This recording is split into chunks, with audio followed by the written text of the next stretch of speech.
I shouldn't even be talking about this, but if I don't say it out loud, it's going to keep eating at me the way it has for months.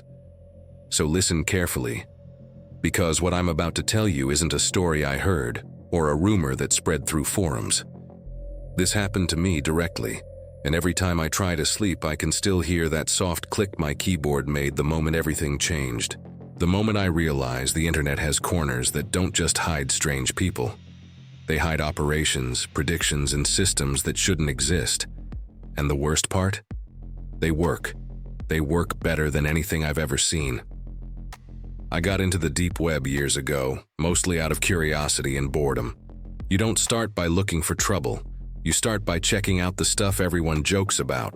Old chat rooms, databases, abandoned pages. You dig around because you can, and most of the time it's all the same. Outdated sites, broken links, people pretending they're smarter than they are. But every once in a while, the internet shows you something that feels wrong. This story starts on a night when I wasn't even looking for anything new. I was checking a system I'd written to auto-scan for freshly indexed onion directories, something simple that compared hash shifts in archived lists. Usually it found nothing interesting. But that night, at around 2:43 a.m., the script flagged something. Not a new site, those pop up all the time, but something that had been offline for years and suddenly came back with fresh content. The address looked nonsensical, a long random string like any onion link, but the last 3 characters bothered me. They looked too deliberate, too patterned. Most onion URLs feel chaotic, but this one looked like someone wanted it to look random, yet miscalculated.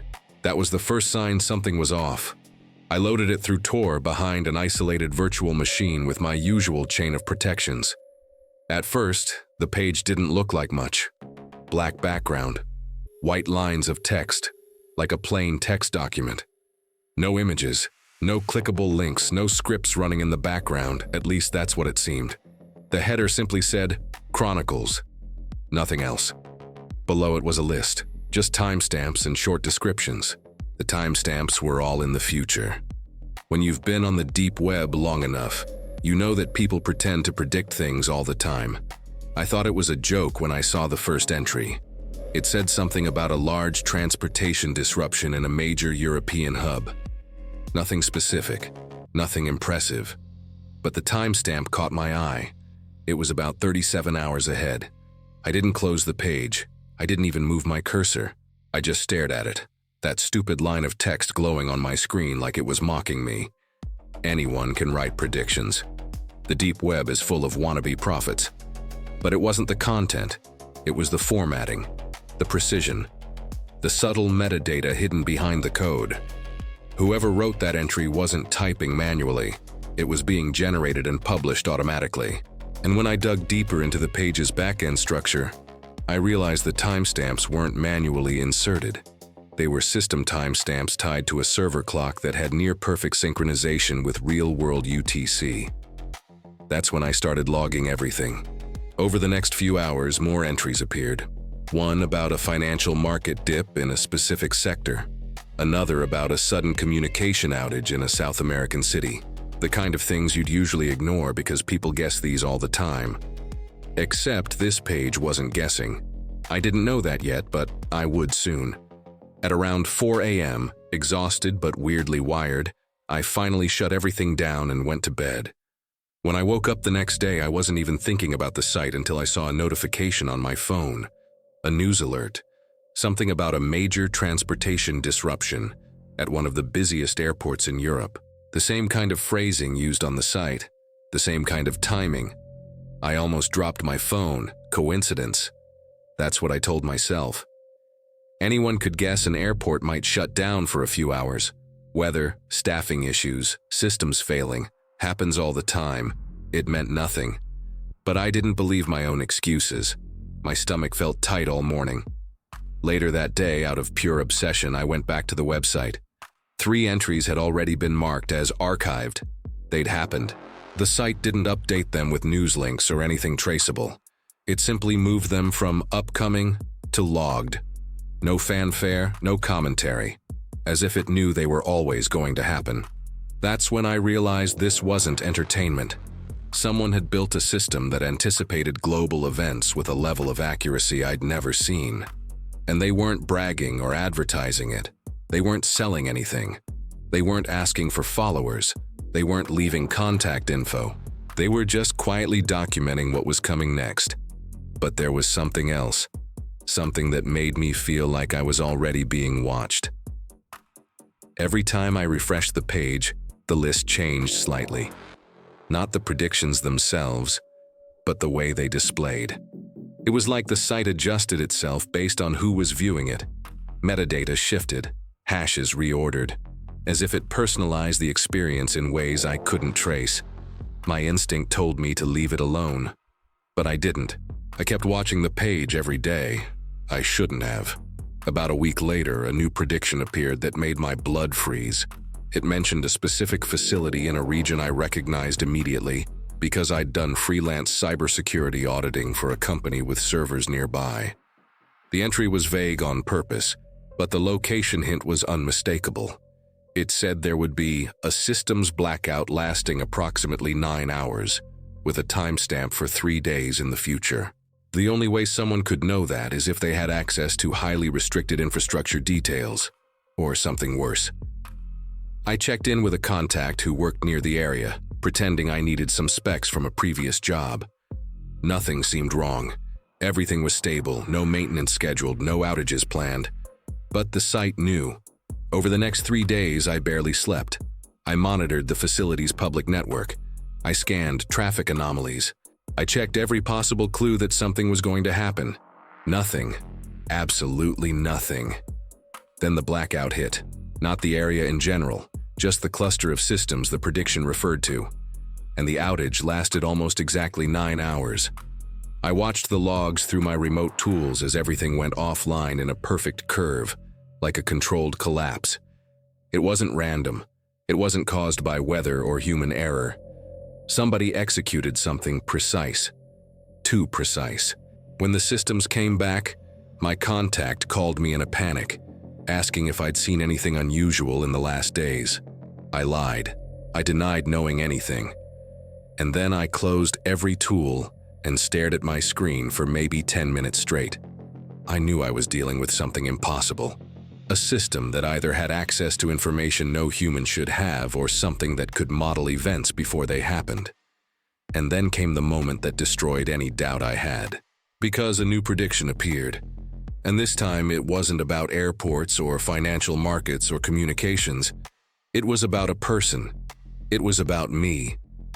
The entry didn't mention my name, but it referenced my exact city, my approximate age, and a description of an independent systems analyst who would attempt unauthorized access to a restricted chronicle.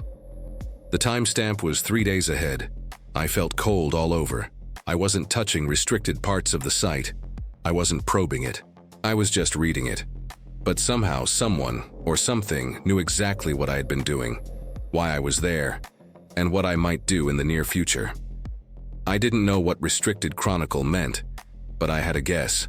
The sections of the site that were invisible to me but probably existed behind that empty-looking surface. Hidden layers, shadow directories, places where the real information lived. I should have stopped right then, closed everything, wiped the VM, scorched the drive, walked away. But there was a part of me that refused to back down, that needed to know how this thing worked. Curiosity is dangerous when you're on the deep web. It eats rational thought. It tells you that you're smart enough to navigate whatever's coming. And that's how I made the worst mistake of my life. I spent 3 days working on a single goal, finding out how the site stored its predictions. I knew better than to attempt brute force exploration. This wasn't some forum running outdated PHP. This was something high level, efficient, silent. So instead, I monitored changes in the HTML with real-time diff tools. I analyzed how the server responded to malformed requests. I probed metadata structures that weren't visible unless you replayed packets frame by frame. On the third night, just a few hours before the timestamp the site had assigned to my event, something strange happened. While I was running a passive scan, not even sending requests, just observing, An entirely new line appeared at the bottom of the predictions list. Unlike the others, this one wasn't in plain text. It was encoded in a format I'd only seen used in military documentation repositories. Whoever programmed the site wasn't just skilled, they were on a different level. I decoded the message. When the text appeared on my screen, my heart started racing so fast, I had to stand up. The message said, "Observer acknowledged." That's it. 2 words. But the meaning behind them hit me like a punch. They knew I was watching in real time, and not just visiting the page. They knew the exact moment my tools detected the change. That meant they had access to something about me far beyond what I'd made visible.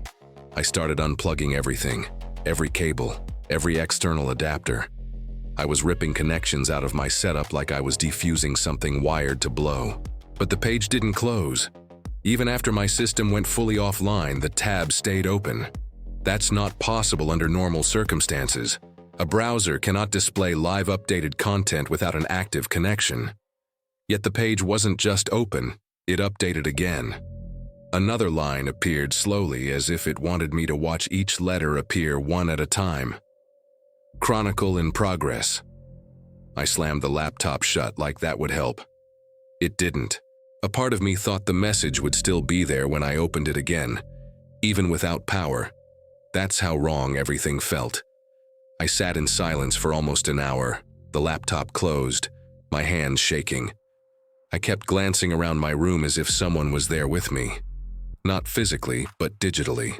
Watching through channels I had no way to defend against. Channels that probably didn't even exist for normal people.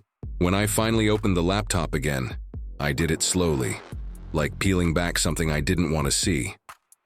The VM was still running. The browser was still open. The site was still there.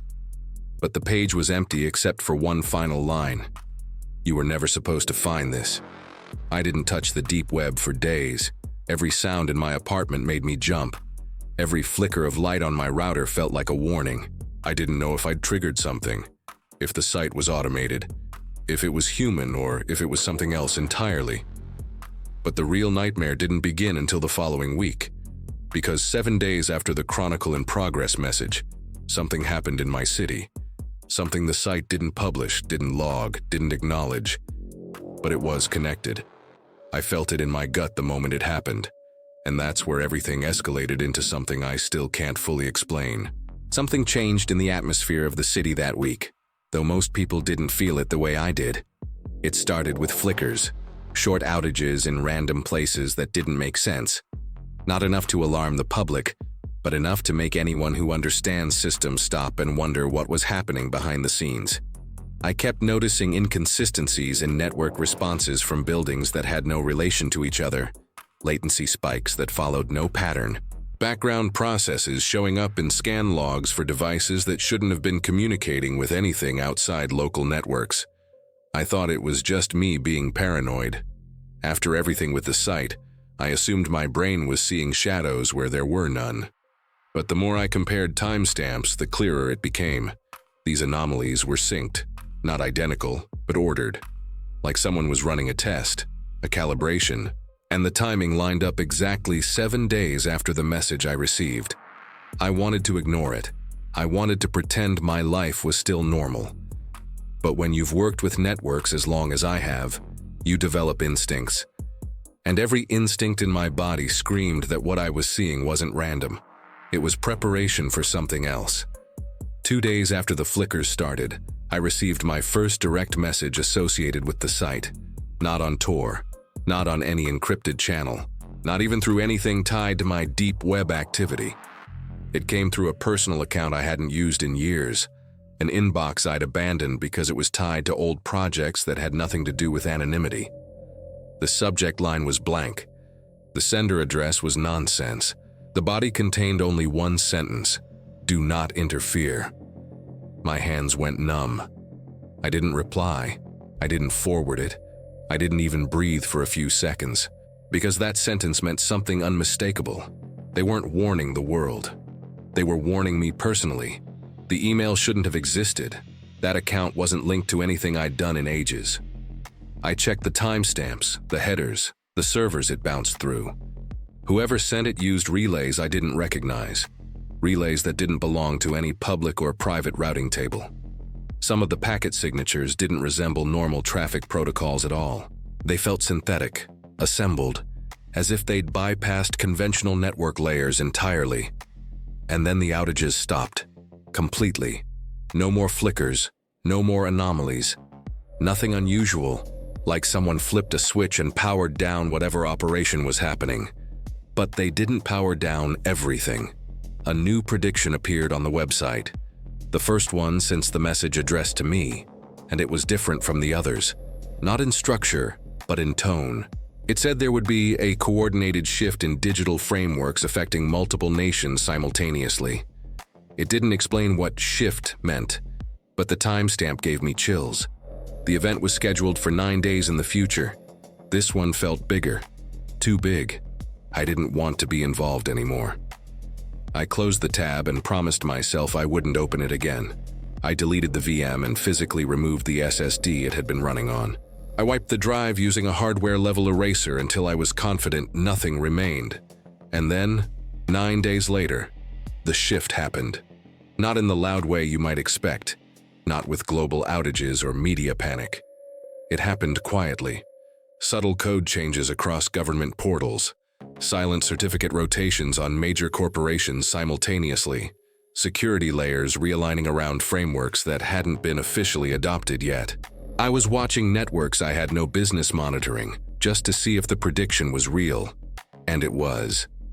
Down to the minute, every major infrastructure layer I tracked showed the same signature. A synchronized restructuring, no downtime, no alert, nothing visible to regular users. But anyone who understands systems would know the magnitude of what was happening.